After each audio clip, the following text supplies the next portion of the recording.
السلام عليكم. اليوم غنشارك معكم طاجين ديال الكفته. عندي الطاجين غندير فيه شويه ديال الزيت، غادي ندير واحد البصله مشلضه نشلضها رقيقه،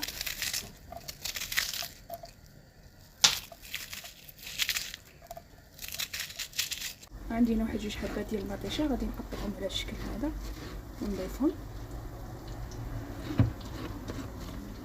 للطاجين.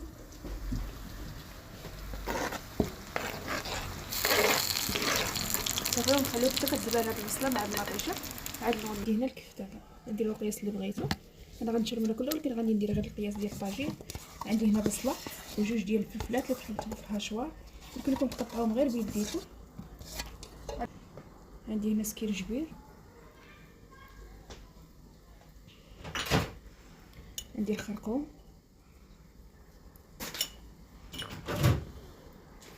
عندي البزار،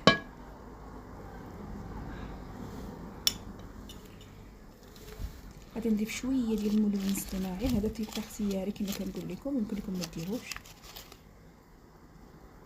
ثومه بودر، يمكن لكم تعوضوها بالعاديه. شويه ديال الهريسه،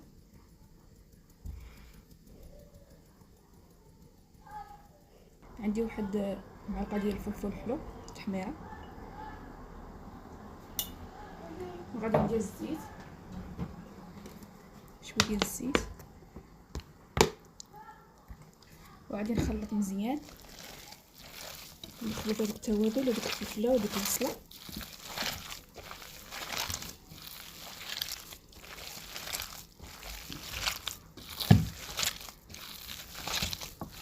عندي هنا واحد الكميه كثيره غنديرها من الطاجين اللي بقى، غادي نديرو كويرات نديرو في الفريكو.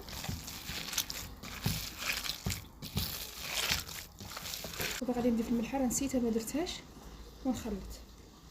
هنا شويه ديال الابزار، شويه ديال الملحه، شويه ديال ما درتش هنا التوابل بزاف، يعني شويه شويه.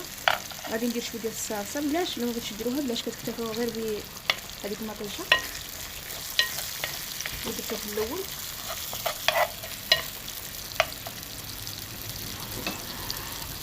غادي ندير شويه ديال الماء،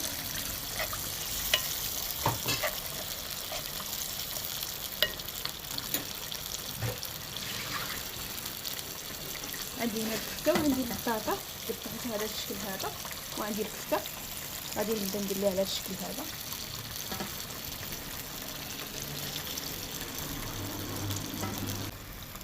غادي نبقى ندير وحده كفته وحده، يمكن لكم ديروا حتى البنجال ولا شي خضره اخرى اللي عندكم.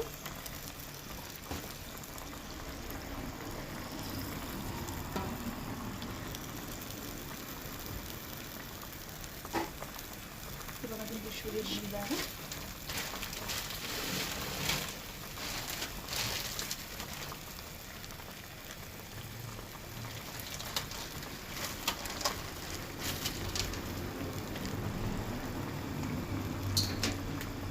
ندير الربيع من الفوق.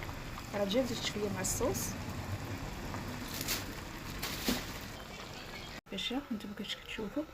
نتمنى ان شاء الله تجربوه. السلام عليكم. الى بديتو